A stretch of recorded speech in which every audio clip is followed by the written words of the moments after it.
मंगलम भगवान वीरो मंगलम गौतमगणे मंगलम कुंद कुंदाय जैनदरिमुस्तु सर्वमंगलमांगल्यं सर्वकल्याणकारकं प्रधानं जयतु शाश्वतं जैनं जयतु शाश्वतं। नमस्ते साराय स्वानुभूत्या चकाशते चित्स्वभावाय भावाय सर्वभावान्तरक्षिणे आत्मरूपयानुपमवधूते राहिलके भवसिन्धुकरो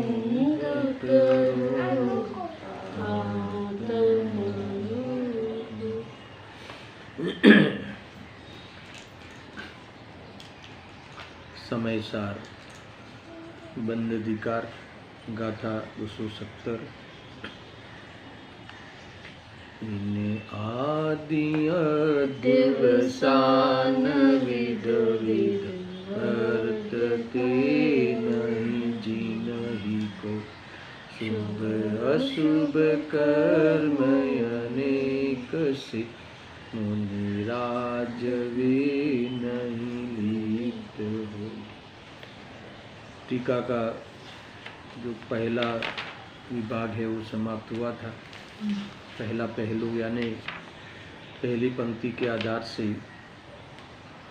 आचार्य देव ने अध्यवसान का स्वरूप स्पष्ट किया। अध्यवसान के 3 प्रकार कहते हुए बहुत ही स्पष्टता की है। यानी उदय में आती हुई जो रागादि क्रिया है और उदय में आते हुए जो मनुष्य आदि पर्याय है और जानने में आते हुए धर्मादि जो द्रव्य है उनके साथ यह जीव एकत्व बुद्धि कर्तृत्व बुद्धि आदि करता हुआ अध्यवसान करता है। अर्थात ऐसा समझ लो कि रागादि क्रिया से ज्ञानादि क्रिया का भेद ज्ञान नहीं है। रागादि क्रिया से ज्ञान की क्रिया भिन्न है, उस संबंधी ज्ञान नहीं है। मनुष्य आदि पर्याय से मैं भिन्न विद्वान आत्मा हूँ, ज्ञायक हूँ, इसका विज्ञान नहीं है। और ये जो ज्ञेय है जानने में आती हुई उससे मैं भिन्न हूँ, मैं ज्ञान से एक रूप हूँ सदा, ऐसा जिनके विभाग नहीं है, जो इनसे भिन्न में चैतन्य स्वरूप हूँ ऐसा आत्मा उसे जानता नहीं है, उसे श्रद्धान नहीं है, उसे मानता नहीं है और उसमें अनुभव नहीं है, उसमें रमता नहीं है। इस प्रकार से इस संबंधी मिथ्या दर्शन, मिथ्या ज्ञान, मिथ्या चारित्र रूप जो परिणाम है वह सब क्या है? अध्यवसान है। इससे बंद होता है। इसकी खूब चर्चा हुई। अब इस गाथा का जो मूल विषय है कि ऐसा अध्यवसान जिनके नहीं है, वह विरले होते हैं, वह ज्ञानी होते हैं, उनको बंद नहीं होता, वो मज़े में होते हैं, आनंद में रहते हैं, दुनिया में मुक्त होकर तैरते हैं यानी विहरमान करते हैं और लोकाग्र बाग में जाकर अपने आनंद में हमेशा स्थायी रहते हैं। इस प्रकार की ये चर्चा आई है। अब वो दूसरी जो पंक्ति है मूल गाथा की, उसकी टीका यहाँ से प्रारंभ करते हैं। मात्र जिनके यह अध्यवसान विद्यमान नहीं है, ऐसा अध्यवसान जिनके नहीं है वे ही कोई विरले। कौन है विरले? यहाँ किनको गिना है, किनको लिया है मुख्यतः? मुनि कुंजरे। मुनि कुंजर, कुंजर यानी हाथी। कुंजर का अर्थ होता है हाथी, है ना। प्राणियों में हाथी बलवान होता है, बल में हाथी को याद किया जाता है। बड़े बड़े पेड़ को भी जड़ से उखाड़ देता है। कितने भी बड़े पेड़ हो, हाथी उसे जड़ से उखाड़ के फेंकता है। ऐसे ही जो ये बड़ा बड़ा जो अध्यवसान है, जो एक प्रकार के अध्यवसान बताए, जड़ मूल से उखाड़ देते हैं विज्ञान के बल से, है ना। जैसा जीवन जीते हैं ऐसा विज्ञान से रहते हैं कि ये सारा अज्ञान अंधकार को मिटा देते हैं। ऐसे जो मुनि कुंजर, कुंजर शब्द का ये भावासन, यानी वह मुनिवर शत्रु अहेतुक ज्ञप्ति जिसकी एक क्रिया है, शत्रु अहेतुक ज्ञायक ही जिसके एक भाव है, और शत्रु अहेतुक ज्ञान ही जिसका एक रूप है, ऐसे भिन्न आत्मा को सुनना बराबर से, यानी ऐसे भिन्न आत्मा को, यानी ऐसे आत्मा को वह उदय में आती हुई रागादि क्रिया से, उदय में आते हुए नर्क आदि है ना विशेषों से, भावों से, और ज्ञान में आते हुए ज्ञेयों से भिन्न अपने आत्मा को क्या करते हैं, जानते हैं, इसलिए वह ज्ञान है। इसी आत्मा का दर्शन करते हैं, मानते हैं, इसीलिए सम्यक श्रद्धान है, और उसी में रमते हैं, उसमें स्थायी होते हैं, इसीलिए सम्यक चारित्र है। तो ऐसे ये कहा है। तो इस प्रकार से सुनना, यहाँ तक फिर से लेता हूँ, आगे और भी लंबा कथन है, तोड़ तोड़ के समझेंगे। ऐसा है, देखो, मात्र जिनके अध्यवसान विद्यमान नहीं है, वो पूर्व में जितना समझे ना, वो अध्यवसान जिनमें नहीं है, ऐसे कोई, यानी विरले, गुरुदेव जी ने इसमें लिया कि मुख्यतः यहाँ मुनिराज की है, और गौणपने चौथे गुणस्थान वाले सम्यक दृष्टि और पंचम गुणस्थान वाले श्रावक भी इसमें ले लेना, शामिल है, क्योंकि इनके भी अध्यवसान नहीं है। इनके मुनिराजों की एकाग्रता उनसे विशेष है, वितरागता विशेष है, पर अध्यवसान तो चतुर्थ गुणस्थान से ही नहीं होता। ऐसी मान्यताएं चली जाती है गृहस्थ जीवन में, और चतुर्थ गुणस्थान को प्राप्त होता है। ठीक है, देखो, विद्यमान ऐसा अध्यवसान नहीं है, वे विरले मुनि कुंजर मुनिवर। देखो क्या वापस याद करते हैं, ज्ञान की क्रिया कैसी है, शत्रुप है, अहेतुक है, ऐसे ज्ञान की क्रिया। शत्रुप है यानी तीनों काल है, इसके बिना आत्मा होता ही नहीं। कौन, कोई किसके बिना, ज्ञान की क्रिया के बिना। राग के बिना हो सकता है, संयोग के बिना हो सकता है, कभी कभी राग के बिना होता है, कभी कभी द्वेष के बिना होता है, कभी वितराग हो तो होता ही नहीं राग आदि। मगर ज्ञान के बिना तो कभी ऐसा होता ही नहीं कि ज्ञान के बिना हो, इसलिए शत्रु वो त्रिकाल सत्य है। राग आदि क्षणिक सत्य है, ज्ञान की क्रिया त्रिकाल सत्य है। ऐसा कोई काल नहीं है, ऐसा कोई क्षेत्र नहीं है ना, और ऐसा कोई भाव नहीं है कि, और ऐसा कोई जीव नहीं है कि बिना ज्ञान की क्रिया का। कोई भी भाव हो मगर ज्ञान की क्रिया नहीं हो, ऐसा नहीं होता। किसी भी क्षेत्र में हो मगर ज्ञान की क्रिया नहीं हो, ऐसा नहीं हो सकता। कौन से भी काल में हो, चतुर्थ काल हो या पंचम काल हो, हुंडापसरणिक काल हो, छठा काल हो, एक व्यक्त जितना शरीर मिले, तब भी ज्ञान की क्रिया, स्वाभाविक क्रिया के बिना आत्मा नहीं रह सकता, होता ही नहीं। इसका नाम शत्रु, ऐसा शत्रु। फिर कैसा है, अहेतुक, लिया था उस समय बुल में।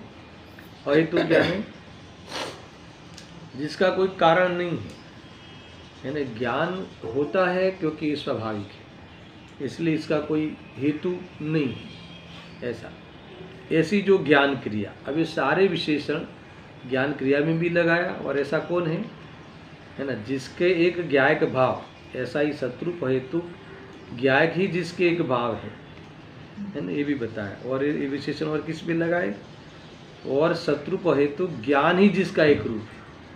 तीन चीजें आई, इसलिए गुरुदेव जी ने यहाँ से बात खोली कि ज्ञान की क्रिया, यानी पहले पर्याय से भिन्न, फिर ज्ञायक लिया, है ना, ज्ञायक से एक रूप, शत्रुप और हेतु कैसे ज्ञायक से एक रूप, यानी वस्तु ली, यानी दूसरा बोल में द्रव्य से भिन्नता बताई। भले सामने मनुष्य आदि पर्याय है, मनुष्य आदि एक वस्तु रूप से लेते हैं ना, पदार्थ रूप से, तो उससे फिर मैं ज्ञायक भिन्न हूँ, उससे जुदा मैं ज्ञायक भाव हूँ। और तीसरे में गुण लिया है, तो सब पर्याय वाली बात, क्योंकि वो तो सामने जो ज्ञेय का जानना होता है ना, मगर जिसमें जानना होता है वो ज्ञान स्वभाव से एक रूप है ना, ज्ञान गुण से एक रूप है जानना, इसलिए ज्ञान गुण से आत्मा सदा एक रूप रहता है। ज्ञेयों को जानने वाला ज्ञान ज्ञान गुण से ज्ञायक से एक रूप रहता है, वो ज्ञान गुण की ही व्यक्ति है। इसलिए ज्ञान गुण अर्थात मेरा चैतन्य स्वभाव और ज्ञेय का स्वभाव, वो सब दोनों भिन्न है, एक रूप कभी होते नहीं। सुनना, यहाँ कहते हैं कि हाँ, ज्ञान ही जिसका एक रूप है, ऐसे भिन्न आत्मा को यानी किससे भिन्न आत्मा को? जिसकी ज्ञान की क्रिया है, ज्ञान की क्रिया से अभिन्न है। फिर ज्ञायक से आत्मा मैं अभिन्न हूँ अथवा वो मैं ही हूँ, और ज्ञान गुण से सदा एक रूप रहता हूँ। ऐसा अपने स्वभाव से अभिन्न, अपने द्रव्य गुण पर्याय से अभिन्न, यह चेतन चैतन्य और चेतना से अभिन्न में आया ख्याल में? इससे अभिन्न, किससे भिन्न? किससे भिन्न? ब्रैकेट में लिखा है सर्व अन्य द्रव्य भावों से भिन्न। और यहाँ का विषय के हिसाब से है ना, उदय में आती हुई रागादि क्रिया, उदय में आते हुए मनुष्य आदि भाव, और जानने में आते हुए ज्ञेयों से, ये मैं चैतन्य स्वरूप में सदा उनसे उन विशेषों से, उन पर्यायों से, उन पर पदार्थों से सदा मैं भिन्न अपने आत्मा को क्या करता हूँ? जानता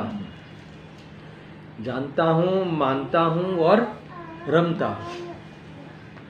ऐसे आत्मा को ऐसा लिखा, ऐसे आत्मा को जानते हुए, मुनिराजों की बात कही ना, जानते हुए है ना, यानी और दूसरा सम्यक प्रकार से देखते हुए, श्रद्धान करते हुए, अथवा ऐसा ही मैं हूँ ऐसी प्रतीति करते हुए, और आचरण करते यानी इसमें रमते हुए, स्थायी होते हुए। अब सुनना, अभी भी अल्प विराम होते हुए स्वच्छ और स्वच्छंदतया उदयमान, ये क्या आया? सुनना, स्वच्छ यानी निर्मल, स्वच्छंद यानी स्वाधीन। यहाँ स्वच्छंद शब्द है ना, गुड सेंस में लिया है, बीड सेंस में नहीं लिया है ना। स्वच्छंद यानी देखो, इसका भावासन कराता हूँ। स्वच्छंद का अर्थ लौकिक में लेवे तो कोई अंकुश नहीं, ऐसा होता है ना, निरंकुश, अंकुश में रहता ही नहीं है, समझ में आया ना। स्वच्छंद हो गया है, अंकुश में रहता ही नहीं, कोई पड़ी ही नहीं है, बैड सेंस में लेते हैं ना भावासन में, किसी का अंकुश ही नहीं है इसमें, माँ बाप का, किसी के समाज का कोई अंकुश नहीं, जैसे है वैसे प्रवर्तन करता है। अब यहाँ गुड सेंस में क्या लेना कि कोई भी प्रकार का प्रतिबंध नहीं, कोई अंकुश नहीं, विषयों की भी अंकुश नहीं, जानने में आया तो उसके साथ मुझे कुछ करना पड़ेगा, ऐसा प्रतिबंध नहीं, इसका नाम स्वच्छ। ये भाववाचन करा है। अभी उदय में आई राग की क्रिया तो मुझे फिर उसके हिसाब से पूर्ति करनी ही पड़ेगी, कर्तव्य मानना ही पड़ेगा, ऐसा प्रतिबंध नहीं, निरंकुश, कोई अंकुश नहीं, कोई बंधन नहीं, कोई प्रतिबंध नहीं, ये स्वच्छंदता है, स्वाधीन है ना। मनुष्य पर्याय आई तो मुझे उसके लिए जीना पड़ेगा, उसके लिए समर्पित होना पड़ेगा, ऐसा भी अंकुश नहीं, मुझे उसकी कुछ भी पड़ी नहीं, ज्ञानियों को उसकी कुछ भी फिक्र नहीं। क्यों फिक्र नहीं? क्योंकि इससे भिन्न मैं भगवान आत्मा हूँ और मेरे से भिन्न वो पर है, इसीलिए मुझे उसका अभी कोई भी बंधन, कोई भी अंकुश, कोई भी प्रतिबंध नहीं है। ऐसा मैं स्वच्छंदतया है ना, ऐसा निर्मल और ऐसा स्वच्छंदतया, ऐसा ये अर्थ लेना है। कौन है ऐसा स्वच्छंदतया? स्वाधीनतया प्रकाशमान, ऐसी अमंद अंतर ज्योति। कैसा शब्द है? अमंद अंतर ज्योति। अंतर ज्योति यानी ज्ञान ज्योति, ये वेद ज्ञान ज्योति। अमंद यानी पावरफुल, मंद नहीं है ना, अशब्द लग गया ना, पावरफुल, अमंद ज्ञान ज्योति। इतनी पावरफुल ज्ञान ज्योति है कि अंधकार कौन सा? भूल में भी है ना, एक अंश मात्र भी नहीं, कभी कभी तो पुण्य भाव तो अच्छा ही है, ऐसा भी नहीं, सुनना बराबर से, एक बार भी नहीं होता। पावरफुल ज्ञान ज्योति, विभाग वाली ज्ञान ज्योति, है ना, स्वीकार की हुई ज्ञान ज्योति, अनुभव में आती हुई ज्ञान ज्योति, स्फुरायमान हुई ज्ञान ज्योति, अपने आत्मा को, है ना, अनुभव करती हुई, प्रतीति लिए हुए, उसमें लीन होती हुई जो ज्ञान ज्योति ऐसी स्फुरायमान हुई है, समझ आया ना। इस प्रकार सम्यक प्रकार की अंतर ज्योति को अज्ञान आदि रूपता का अत्यंत अभाव होने से, कैसी है ज्ञान ज्योति और कैसी है, जो ये है ना अज्ञान आदि रूपता, यानी मिथ्या दर्शन, मिथ्या ज्ञान, मिथ्या चारित्र तीनों नहीं रहा ना, अज्ञान आदि रूपता का अत्यंत अभाव होने से, अर्थात अंतरंग में प्रकाशित होती हुई ज्ञान ज्योति है ना, पूरा कोई अंधकार नहीं, अभी कोई अज्ञान नहीं, कहीं भी चूक नहीं, ऐसी स्वच्छ और स्वाधीन है ना। गजब की बात है, दो विशेषण कैसे दिए है ना। स्वच्छ निर्मल, जैसे दर्पण स्वच्छ हो तो छोटा भी तिल हो, है ना, तो भी स्पष्ट दिखाई दे, ऐसा स्वच्छ। इसलिए इनको, है ना, कितना भी मंद भाव आवे, एकदम जैसे दुनिया में प्रशंसनीय हो, लोग उसकी वाह वाह जय जयकार करे, तप आदि के भावों की सुनना, फिर भी इतना स्वच्छ ज्ञान है कि दोनों को जुदा परख लेता है, वो विकार और ज्ञान इतना स्वच्छ, और सब प्रशंसा करे और ये तप करूं तो मेरा कार्य होगा, ऐसी आधीनता जिनके नहीं है ना। ऐसी अंतर में जो प्रकाशमान ज्योति जिनकी प्रकट हो गई है, कि जिसमें अज्ञान का अभाव है, अस्थिरता भी है ना, वह अस्थिरता भी ज्ञेय मात्र है, इनकी एक चौकड़ी स्थिरता भी ज्ञेय मात्र है। ऐसा अंतरंग में प्रकाशित होती हुई ज्ञान ज्योति किंचित मात्र भी, अब कैसा, अज्ञान रूप यानी मिथ्या ज्ञान रूप, मिथ्या दर्शन रूप और अचारित्र रूप यानी मिथ्या चारित्र रूप नहीं होती, है ना। इस रूप नहीं होती, इसीलिए अब सुनना, शुभ या अशुभ कर्म से वास्तव में लिप्त नहीं होती, इसलिए इनको कर्म का बंध नहीं होता है। अंदर में तो इतनी लिट्टी है, पंक्ति तो इतनी है कि यह दिवसान जिनके नहीं है ना, वर्तते नहीं जिन ही के, जो इसमें वर्तता नहीं है न दिवसानों में, उनको शुभ अशुभ कर्म का आश्रय नहीं होता, समझा। यानी शुभ तो बंधता है ना मुनिराजों को, तो क्या नहीं बंधता, तो एक चौकड़ी प्रमाण तो बंधता है ना, तो क्या अल्प बंध को यहाँ गौण किया है, चतुर्थ गुणस्थान वाले को भी जो बंध होता है उसे यहाँ गौण किया है। क्यों गौण किया है कि वह औपचारिक है, उसमें स्वामित्व नहीं है, उसके लिए वो है ही नहीं, अध्यवसान नहीं है, वही उसमें मानते नहीं है अपना अध्यवसान, स्वामित्व नहीं, वो भाव है, अध्यवसान नहीं है ऐसा कहो कि स्वामित्व नहीं है ऐसा कहो, एक ही बात है ना। तो इससे कोई, इसका भावासन करा रहा हूँ, इससे कोई लेना देना नहीं, इसका कोई योगदान नहीं मानते, अपने कार्य के लिए इनको इन भावों की गरज नहीं है, इसीलिए उससे न उपयोग से बनते हैं। गुरुदेव की कहे ना, થોડુંક લગીર જરા ત્યાં ઉપયોગ જાય પરંતુ ત્યાં ટકે નહીં, એકત્વ રૂપે તો ક્યારેય નહીં ટકે, પણ ત્યાં પણ રહેવા માટે તૈયાર નથી, હર અંતર મુહૂર્ત में लीन हो जाए और ज्ञानी हो गृहस्थ तो अपनी परिणति को स्ट्रॉन्ग करे और अपने अपने स्वकाल में शुद्ध उपयोग करे, जो भी भूमिका हो, और स्वरूप में ही आगे बढ़े। ख्याल में आया ना, पूरी बात आ गई। तो इस प्रकार से एक गाथा पूरी हुई। अभी भावार्थ और तात्पर्य वृत्ति एक समान ही है सारा विषय, पुनः पुनः विषय आएगा, मगर ये विषय हमारे लिए बहुत इम्पोर्टेंट है, और जब शास्त्र में 3-3 बार लिखा हुआ भी है, हमें पढ़ना भी चाहिए। हमने गुरुदेव सिंह का भी ऐड ऑन करते हैं, ऐड करते हैं और काफ़ी खुलासा करके स्पष्ट करते हैं। अब सुनो भावार्थ, भावार्थ में इतनी ज़बरदस्त एकदम क्लैरिटी करके रख दिया है कि कभी कभी आपको इतनी कोई बड़ी टीका हो और बहुत कुछ ऐसे शब्द हो हमें समझ में नहीं आवे, तो पहले भावार्थ पढ़ लो और फिर टीका पढ़ो स्वाध्याय में, तो फिर आपको और टीका के भाव ख्याल में आएंगे, क्योंकि टीका के लेकर ही भावार्थ है ना, तो उनका भाव बता दिया है, तो आचार्य देव डायरेक्ट क्या कहना चाहते हैं और भाव विशेष खुलेंगे। ठीक है, भावार्थ पढ़ते हैं। देखो, यह जो अध्यवसान है, कौन से, यह जो अध्यवसान है कौन से, वे यानी कौन से, मैं पर का हनन करता हूँ, ये क्रिया होगी। इसमें सब ले लेना, मैं पर का हनन करता हूँ, मैं जिलाता हूँ, मैं रक्षा करता हूँ, मैं झूठ बोलता हूँ, चोरी करता हूँ, अथवा झूठ नहीं बोलता, चोरी नहीं करता, वो सारे शुभ अशुभ सब ले लेना, है ना। एक क्रिया राग देश की क्रिया हुई ना, शुभ अशुभ क्रिया, फिर उसको मैं करता हूँ। दूसरा इस प्रकार के है, मैं पर का हनन करता हूँ इस प्रकार के है। दूसरा मैं नारक हूँ इस प्रकार के, अध्यवसान। दूसरा कौन सा है, क्या चल रहा है, क्या चल रहा है, मैं नारक हूँ, मैं मनुष्य हूँ, मैं पिता हूँ, मैं पुत्र हूँ, ये दूसरे प्रकार का। तथा मैं परद्रव्य को जानता हूँ, ये शॉर्ट में परद्रव्य को जानता हूँ, इस प्रकार के है। ये अध्यवसान, ये अध्यवसान है। इस प्रकार के तीन अध्यवसान है, क्रिया, फिर वो द्रव्य रूप ले लिया, और तीसरा जानने रूप गे ज्ञायक शब्द। उदय में आती हुई राग आदि क्रिया, उदय में आती हुई मनुष्य आदि पर्याय, और तीसरा गे ज्ञायक, जानने में आती हुई गे। वो अध्यवसान क्यों है, तुरंत लिखा है। वो अध्यवसान इसलिए है, सुनना बराबर से, कैसे, बहुत शॉर्ट में, क्यों है अध्यवसान, अथवा कब तक है अध्यवसान, ये कब तक रहेगा, इसको अध्यवसान क्यों कहा जाएगा, इसको अध्यवसान क्यों माने, सुनना।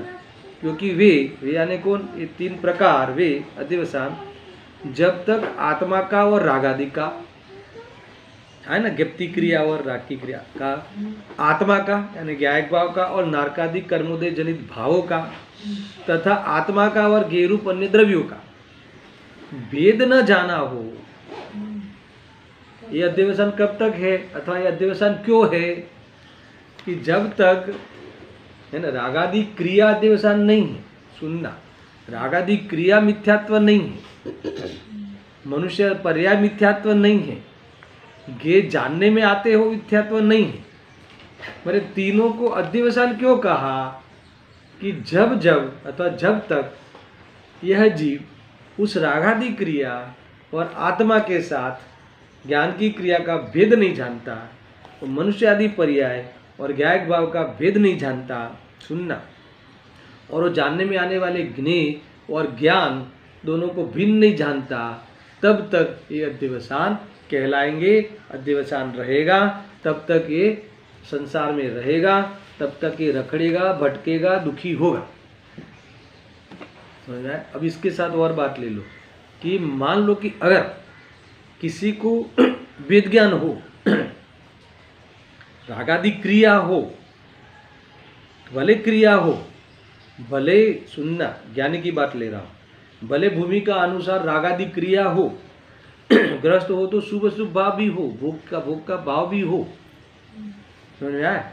और अभी तक मोक्ष नहीं गया, इसीलिए कौन से पर्याय रहे, मनुष्य और देव, मनुष्य और देव, वो पर्याय भी आती रहे कदाचित, है ना।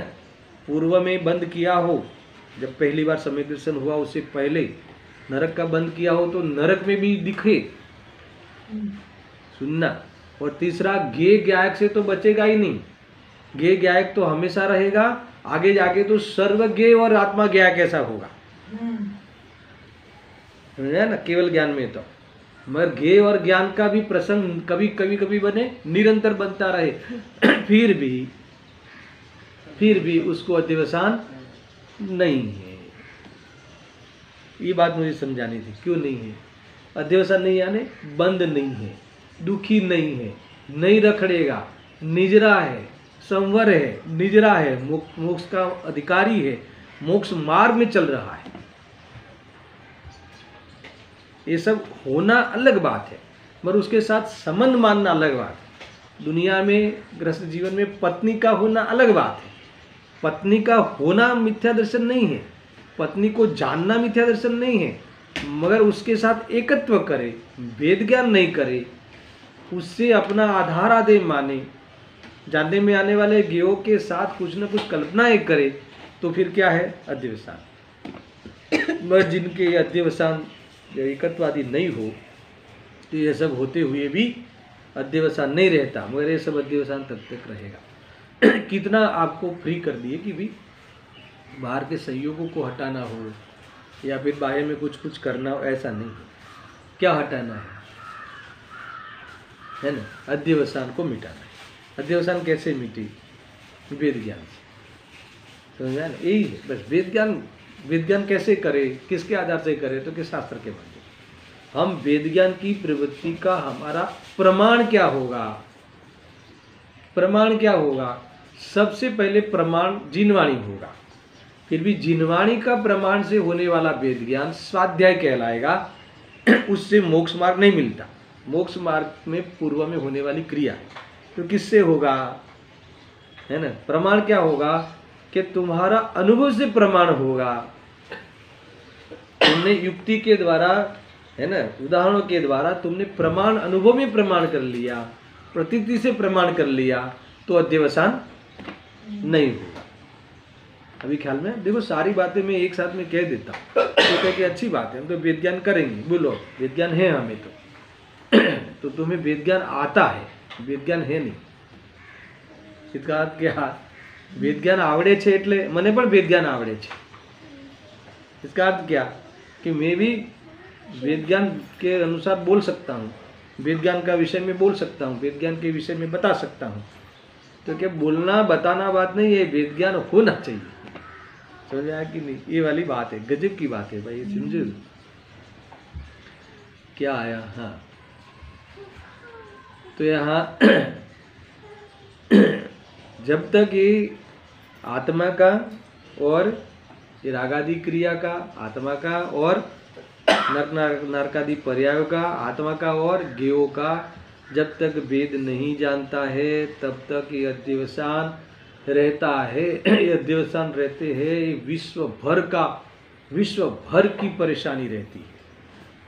विश्व रूप से अपने को करता हुआ, विश्व रूप से अपने को मानता हुआ, विश्व रूप से अपने को जोड़ता हुआ, यह मिथ्यात्व के साथ इसे रहने की गंदी आदत बनी रहती है। में गजब है।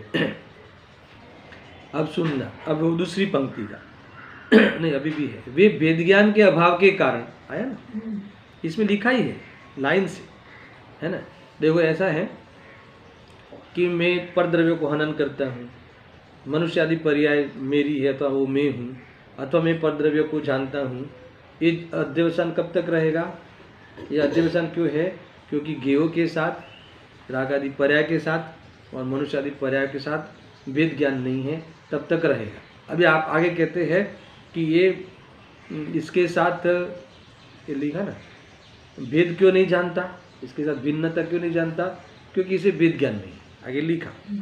अब वे वेद ज्ञान के अभाव के कारण, है ना, ये मिथ्या ज्ञान क्यों कहलाता? हमारा ज्ञान मिथ्या क्यों कहलाता? हमारा ज्ञान श्रद्धा क्यों कहलाता? अरे हमारा श्रद्धा मिथ्या क्यों कहलाती? हमारा आचरण मिथ्या क्यों कहलाता?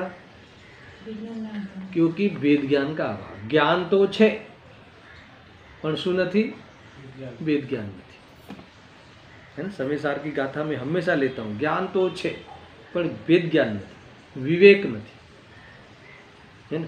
वेद ज्ञान नहीं है। अभी वेद ज्ञान की जो करी है परिभाषा किसने करी है? आचार्य जयसेन देव ने। वहाँ से मैं पढ़ूंगा, अभी मैं नहीं खुलता, वहाँ जाके पढ़ूंगा, आज ही आ जाएगी। अभी अपने पास है ना 15-20 मिनट, समझो, बहुत बढ़िया है। वेद ज्ञान ना अभाव ने कारणे मिथ्या ज्ञान रूप छे, मिथ्या दर्शन रूप छे और मिथ्या चारित्र रूप छे। कौन?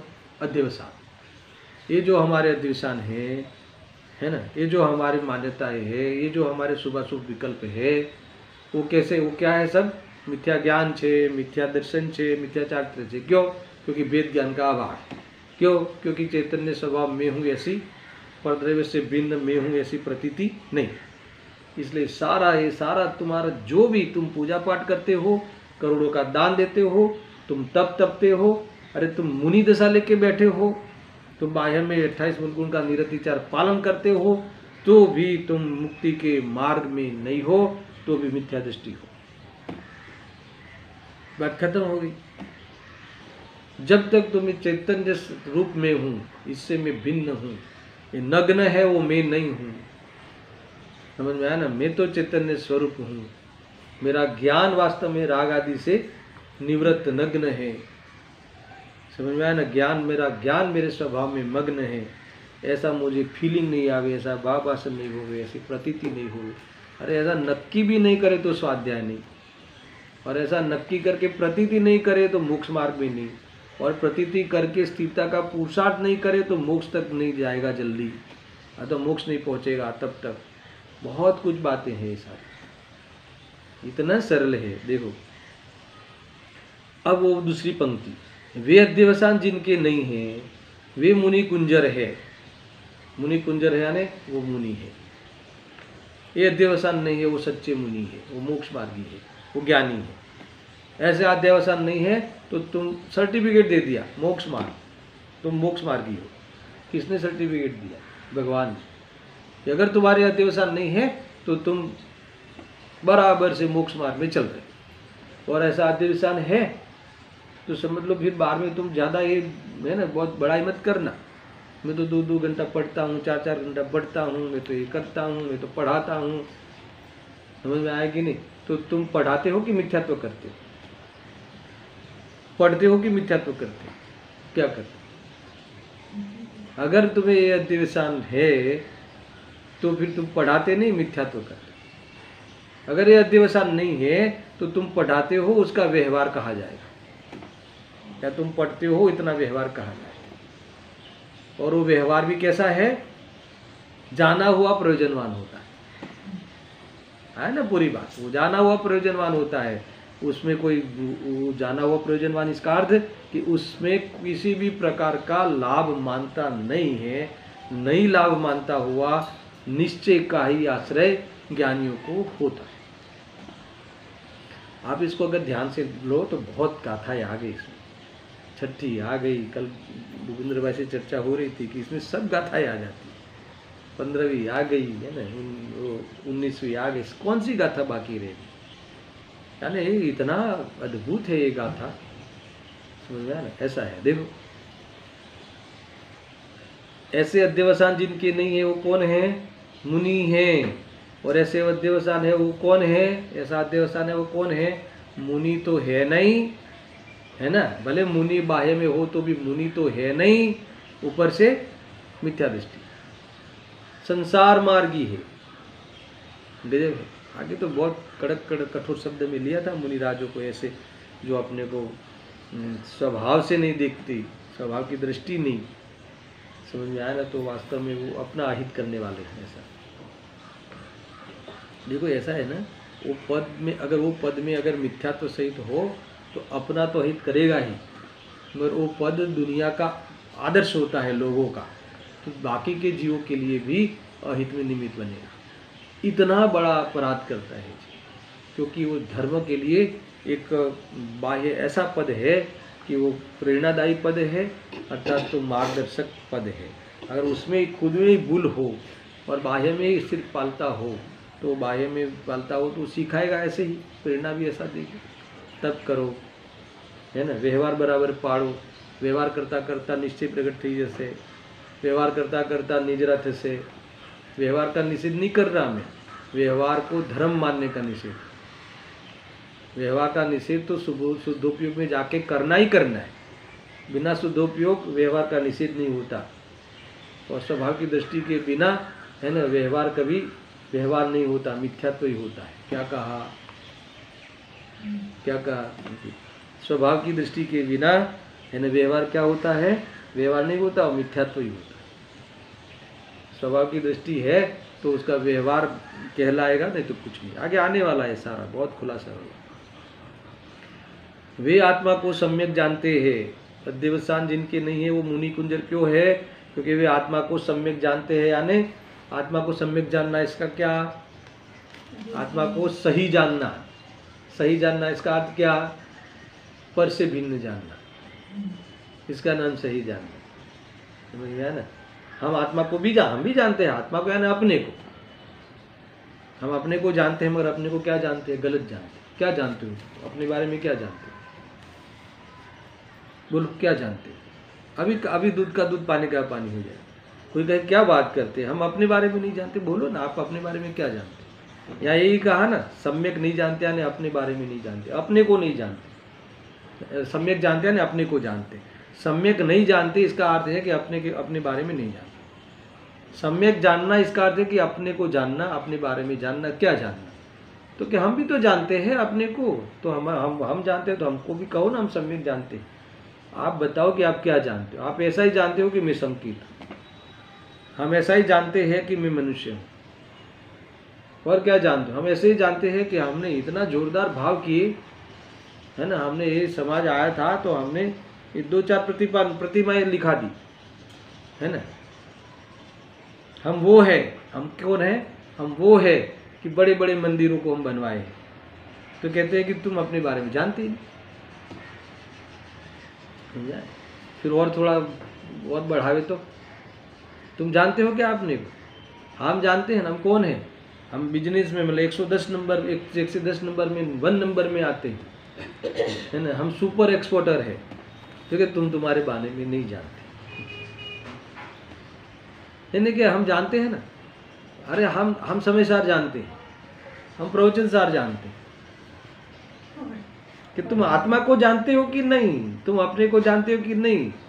ये जानने वाले, ये जाननहार हो वो मैं हूँ, जानने देखने वाला मैं हूँ, है ना। यानी ये ज्ञेयों से, जानने में आने वाले ज्ञेयों से मैं भिन्न हूँ, ये पर्यायों से मैं, है ना, मनुष्य आदि पर्यायों से मैं भिन्न हूँ।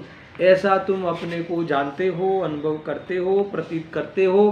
कि अगर नहीं करते हो तो फिर मिथ्या दर्शन आदि, और ऐसा जानते हो तो सम्यक जानते हो, है ना। फिर सम्यक दर्शन करते हो अथवा सम्यक श्रद्धा करते हो और सम्यक आचरण करते हो। अगर तुमने आत्मा को भिन्न जाना पर से तो तुम सम्यक जानते हो। फिर ये आगे लिखते हैं कि सम्यक श्रद्धा भी करते हैं और सम्यक आचरण करते हैं। सम्यक आचरण करते हैं यानी तुम अपने में रमते हो। मुनिराज अपने में रमते हैं। जो अब ऐसे अध्यवसान जो पूर्व में बताए, ऐसे अध्यवसान जिनके नहीं है, वो अपने आत्मा को, अपने को सम्यक जानते हैं, अपने को सम्यक श्रद्धान करते हैं और सम्यक आचरण करते हैं। इसीलिए अज्ञान के अभाव से सम्यक दर्शन, सम्यक ज्ञान, सम्यक चारिग्रह होते हुए क्या हुआ? कर्म से लिप्त होते नहीं, कर्म से बनते नहीं है, संसार बढ़ता नहीं है। इतना अद्भुत भावा। ठीक है, टीका समाप्त हुई आचार्य अमरचंद्र देव की, भावार्थ समाप्त हुआ। अभी क्या आएगा? तात्पर्य वृत्ति टीका। तो एक एक चीज बढ़ रहे अपन आगे, है ना। सुनना बराबर से भाई। देखो विषय तो वही का वही है, मगर जो थ्रो है उसका जो निरूपण है, हर ज्ञानियों की कहने की जो ताकत है ना, अलग अलग होती है ना। पूरे अलग अलग प्रभाव से बोलते हैं, प्रभाव से कहते हैं, और हमारी कई प्रकार की बीमारियों को ध्यान में रखते हुए कहते हैं। इसीलिए है ना, निरूपण की शैली अलग होती है। तो जिसको जो बीमारी हो वो बीमारी उसके द्वारा मिटा सकते हैं। समझा ना। कोई कैसी किसकी मुख्यता से बात करे, कोई किसकी मुख्यता से बात करे, ऐसा है। तात्पर्य वृत्ति में जो वेद ज्ञान वाली बात आई है, बाकी तो समान है। वेद ज्ञान वाली जो बात आई है, किसे वेद ज्ञान कहते हैं, वेद ज्ञान का लक्षण वो अद्भुत बताया है। थोड़ी चर्चा हम उसमें अपेक्षित है, इसके बाद फिर ये समाप्त होगी। देखो पहले मैं पढ़ ही लेता हूँ। तात्पर्य वृत्ति हिंदी 497 पेज नंबर। अब निश्चय से परद्रव्य से भिन्न होने पर भी, निश्चय से आने स्वरूप ऐसा होने पर भी, जिस मोह के प्रभाव से आत्मा को परद्रव्य में जोड़ता है, जोड़ता है क्या? परद्रव्य में जोड़ते हो क्या? जोड़ता नहीं है, जोड़ता है उसका अर्थ क्या लेना है? जोड़ने की कल्पना करता है। जोड़ तो सकता ही नहीं, जोड़ता है का अर्थ है मोह के प्रभाव से परद्रव्य में जोड़ने की कल्पना करता है अथवा एकत्व की कल्पना करता है। छोड़ो तुम यहाँ देखो, कल्पना करता है, वह जुड़ना है। पर में जुड़ने का अर्थ क्या है ना? तुम इस घर से जुड़े हुए हो, इसका अर्थ क्या? इस घर को अपना मानना, इसका नाम जुड़ना। इस घर के कारण पहचान है मेरी, ऐसा मानना, इसका नाम है जुड़ना। और ऐसा मानना वो वास्तव में मरना है। ऐसा है, सुनना। जोड़ता है वह मोह भाव जिसके नहीं है। किसके नहीं है? ऐसे तपोधन, वही है ना, वो ही वास्तव में तपोधन है। तपोधन यानी मुनि है, वही तपस्या है। तपोधन यानी तपस्या। बोलो तपस्या શું છે? किसी भी पदार्थ के साथ मैं हूँ ऐसा नहीं जुड़ना, ये दुनिया के अंदर सबसे ऊंचा ध्यान है, सच्चा ध्यान है, ये सबसे बड़ा तप, ये ध्यान है। इसलिए सम्यक दृष्टि भी निरंतर दृष्टि अपेक्षा ध्यान में सहजता है, निरंतर सामायिक है ये श्रद्धा अपेक्षा। उपयोग की तो और क्या कहे, उपयोग की जो सामायिक के स्वरूप में लीनता वाली, शुद्धोपयोग वाली, वो तो बहुत बड़ी बात मरे है। निरंतर होता है, चतुर्गुण स्थान से जीव को निरंतर ध्यान होता है, तपस्या होती है, ये तप है। तो मुनिराज का तप तो मान लो कि ये उस भूमिका में, ये जो हमारी भूमिका में आने वाले रागादि से विरक्त हुए हैं तो विशेष शुद्धोपयोग लेकर विशेष तपस्वी हुए हैं, वो तो तप का धन है, तप रूपी धन को प्राप्त हो गए। समझ आया कि ऐसा? देखो गजब की बात। बताओ सबकी तप શું છે? ये तपस्या है, ये तपस्या करी कभी? हम तपस्या उल्टी करते हैं, यही मैं हूँ, यही मैं हूँ। ये कह रहा है कि ये मैं नहीं हूँ, ऐसी ये तप है। बहुत बड़ी वास्तव में तपस्या है, बहुत बड़ा ये आत्मा का स्वरूप में रहने का उपाय है। ऐसा वही मुनि है, ऐसा प्रकट करते, वो बात बताते हैं। देखो अभी ये पूर्वोक्त तथा इसी प्रकार से और भी कर्मबंध के निमित्त रूप शुभ तथा अशुभ अध्यवसान है, वे जिनके नहीं है। पूर्वोक्त यानी कौन सा? पूरा ले लो सब। मैं किसी को मार सकता हूँ, मैं किसी को जिला सकता हूँ, मैं सुखी दुखी कर सकता हूँ, है ना।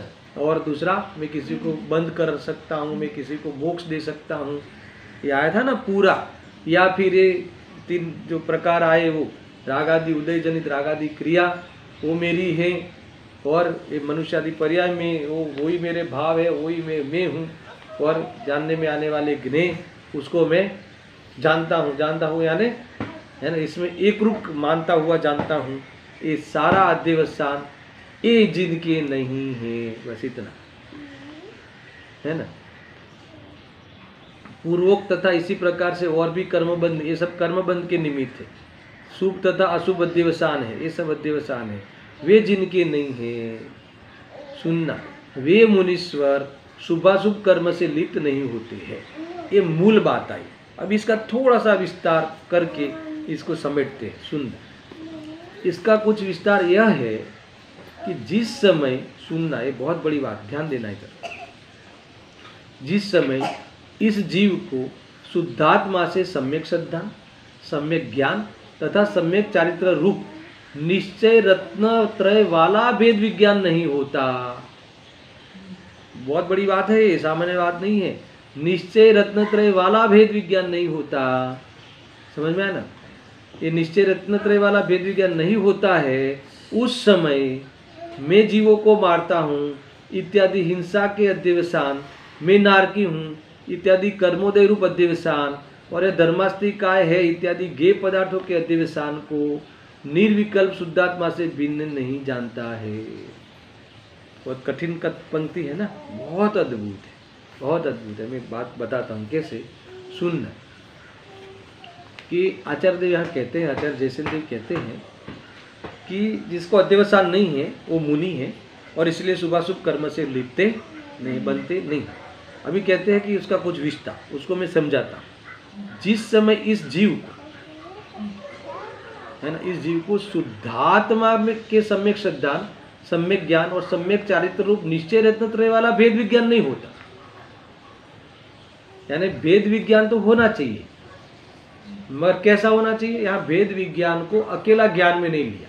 देखो जो मैं आपको तीन भेद समझाता हूँ ना, एक आगम आश्रित भेद विज्ञान, एक अभ्यास रूप भेद विज्ञान, और एक परिणमन रूप भेद विज्ञान।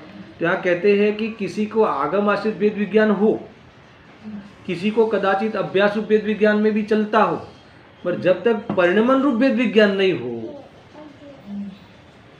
ये वाला बात, जब तक परिणमन रूप भेद विज्ञान नहीं हो तब तक वो ऐसा मानेगा ही, क्या मानेगा? हिंसा का अध्यवसान ही हिंसा है, यानी मैं इसको मार सकता ही हूँ या मैं इसको जिला ही सकता हूँ, ऐसा मानता हुआ मारने का और बचाने का भाव यानी वो क्रिया करेगा ही, अर्थात तो अपने को मनुष्य आदि मानेगा ही, अर्थात ज्ञेय को ज्ञान में मिला के ही अनुभव करेगा ही। अगर ये निश्चय रत्नत्रय वाला भेद विज्ञान नहीं हो, अब इसको और ले लो, कैसा भेद विज्ञान? यहाँ भेद विज्ञान किसे कहा?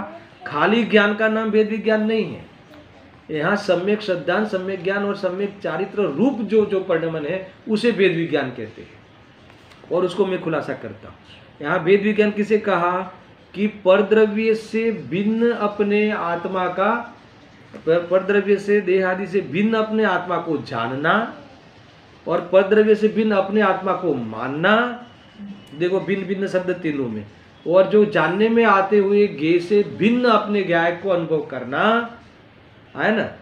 इस प्रकार से श्रद्धा ज्ञान और चारित्र में तीनों में एक आत्मा से अभेद और तीनों में पर से भिन्न है ना, पर से भिन्न जानना, पर से भिन्न प्रतीति करना और पर में कभी स्थिर नहीं होना है ना। इस प्रकार से श्रद्धा ज्ञान चारित्र तीनों प्रकार, यानी श्रद्धा में सम्यकपना, ज्ञान में सम्यकपना और चारित्र में सम्यकपना हो तो ही उसे वेद ज्ञान कहलाएगा। देखो ये सामान्य शास्त्र से जानते हैं वो नहीं, अभ्यास में मात्र लेते हैं वो नहीं, मैं चैतन्य स्वरूप हूँ ऐसा जानना, मानना और उसमें रमना। यानी देखो तीनों में भिन्नता आई ना, वेद ज्ञान तीनों में आई ना। श्रद्धा में भिन्नता क्या आई? पर से भिन्न अपनी प्रति, ज्ञान में पर से भिन्न अपने आत्मा का ज्ञान, और चारित्र में पर से भिन्न अपने आत्मा में रमना। रमना इसका अर्थ क्या है कि इसमें राग द्वेष नहीं होना, पर से भिन्न वितरागता को प्रकट करना, अनंत अनुबंधी के अभाव में जिनको जितनी है। तो इस प्रकार से निश्चय रत्नत्रय वाला जिनको वेद विज्ञान नहीं है, फिर भले वो शास्त्रज्ञ हो, भले वो अभ्यास रूप वेद ज्ञान में प्रवृत्ता हो, ये अभ्यास रूप वेद ज्ञान में प्रवृत्ता हो, इसमें इतना लाभ तो है कि वो पोषण नहीं करता, वो गला रहा है, फिर भी वहाँ भी मिथ्यात्व। कब तक है मिथ्यात्व? करण लब्धि है ना, कि अंतिम समय तक मिथ्यात्व चल रहा है, उदय भी है और बंद भी है, मगर इतना जर्जरित हो गया है कि अभी टूटता है, अभी अंतर्मुहूर्त में वो टूटता है और भ्रांति और ग्रंथि भेद करके आत्मा का अनुभव कर लेता। समझ आया कि देखो अभ्यास रूप वेद ज्ञान उसे ही कहते हैं कि पोषण नहीं करता, उसके द्वारा जो मान्यता है उसको गलाता है। ये बातें आई ना, सारी बातें हाँ आगे देखो। पर जो जिसे निश्चय रत्नत्रय वाला परिणमन रूप वाला वेद विज्ञान नहीं होता, तो वो गारंटी से वो ऐसा मानता हुआ ही होगा कि मैं जिलाता हूँ या मारता हूँ, या मैं नारकी हूँ या मैं मनुष्य हूँ। अर्थात जो मैंने जाने है ना, उसके कारण मैंने जाने इसलिए उसकी हयाती है, ऐसा ज्ञेयों के साथ कोई ना कोई प्रकार का संबंध रखता हुआ क्या करता है ना, नहीं सुनना क्या करता है, सुनो आगे, दुखी तो होता ही है। इत्यादि ज्ञेय पदार्थों के अध्यवसान को, ऐसे अध्यवसान को निर्विकल्प शुद्धात्मा से भिन्न नहीं जानता। ये क्या? यानी अपने आत्मा से अध्यवसान को भिन्न नहीं जानता, यानी इस अध्यवसान को अपना स्वरूप मानता है। निर्विकल्प आत्मा से ये अध्यवसान है, ये गलतियां है, ये गलतफहमी है, और मैं तो इससे भिन्न चैतन्य स्वरूप हूँ ऐसा नहीं जानता। यानी ऊपर से ये जो गलतियां है ऐसा नहीं मानता, इसको अपना स्वरूप है ऐसा अनुभव करता है, अर्थात अपने को अकर्ता अनुभव नहीं करता। उसे न जानते हुए हिंसा के अध्यवसान रूप विकल्प के साथ लिया है बाइफर्केशन, विश्लेषण। उसे न जानते हुए किसको? अपने चैतन्य स्वरूप भगवान आत्मा को न जानते हुए हिंसा के अध्यवसान रूप विकल्प के साथ अपने आत्मा का अभेद सिद्धांत करता है, अभेद जानता है तथा अभेद आचरण करता है, यानी मेरा ही आचरण है ऐसा मान के उसमें वर्तता है।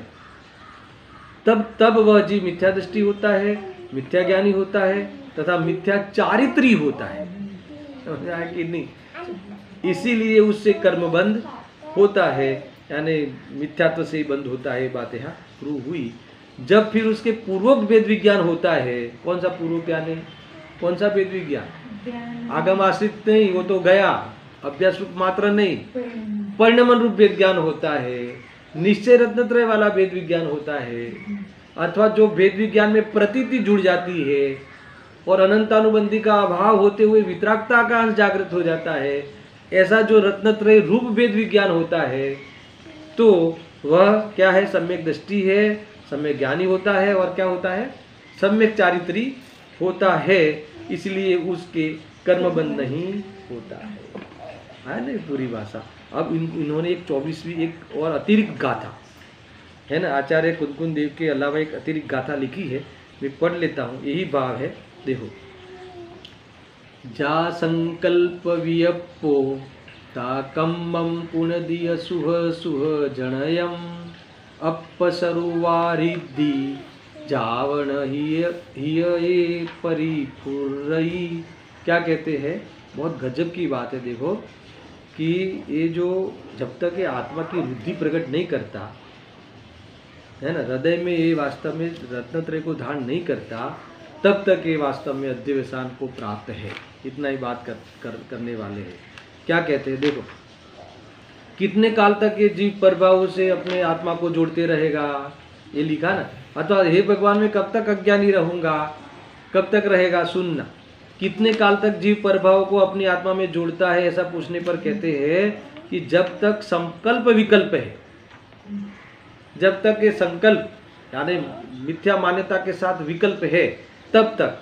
तो ये कब तक संकल्प विकल्प रहेगा, तो क्या जब तक ये आत्म स्वभाव में रुद्धि प्रकट नहीं होगी, स्वानुभूति नहीं करेगा, निश्चय रत्नत्रय वाला भेद विज्ञान नहीं करेगा, तब तक ये संकल्प विकल्प ही करेगा अथवा मान्यता पूर्वक ही विकल्प करेगा। और तब तक ये अपने को मोह से दूसरे के साथ जोड़ने का खोटा व्यवसाय, खोटा गोरख धंधा करते रहेगा। देखो, जब तक आत्म स्वभाव में रुद्धि स्वानुभूति हृदय में प्रकट नहीं होती है ना, हृदय में यानी श्रद्धा ज्ञान चारित्र रूप परिणमित नहीं होता है, तब तक जीव अशुभ शुभ जनक कर्म करता है, यानी उपादेय बुद्धि पूर्वक शुभ अशुभ भाव को करता हुआ मिथ्यात्व में रहता है। ऐसी बात इन्होंने कही है।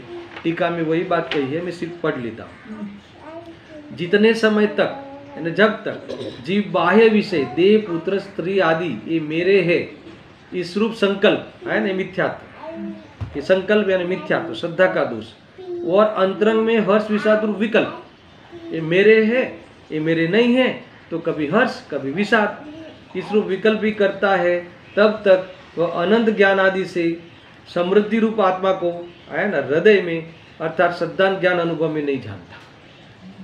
जब तक तुम्हें भोगों में मजा आती है तब तक तू आत्मा में नहीं जानता। जब तक तुम्हें ऐसा लगता है कि घर के बिना मैं अधूरा हूँ, वर के बिना मैं अधूरा हूँ, पत्नी के बिना मैं अधूरा हूँ, तो समझ लेना कि तुम अपने आत्मा को हृदय में स्थापित नहीं किया, आत्मा की रुद्धि प्रकट नहीं हुई, सम्यक दर्शन की प्राप्ति नहीं हुई, सम्यक ज्ञान नहीं हुआ, सम्यक चारित्र नहीं हुआ।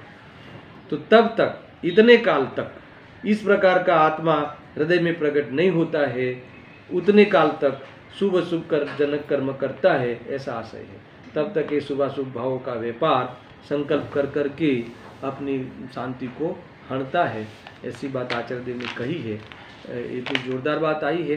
अब कल मैं 271 नंबर की गाथा लूँगा। इतना बड़ा अध्यवसान की चर्चा करके आचार्य देव को लगा कि अध्यवसान इतनी बार आया, तो ये अध्यवसान है क्या। वापस यानी अध्यवसान शास्त्र में अध्यवसान की है ना एकार्थवाची और भी शब्द मिलते हैं, तो वहाँ हर जगह पे तुम अध्यवसान समझना। तो जब जहाँ जहाँ ये शब्द लिखे हुए हो, इतने वाकिफ कराने के लिए ये गाथा लिखी है। बाकी की चर्चा कल। सहजानंदी शुद्ध स्वरूपी अविनाशी हूँ आत्मस्वरूप। सहजानंदी शुद्ध स्वरूपी अविनाशी हूँ आत्मस्वरूप। सहजानंदी शुद्ध स्वरूपी अविनाशी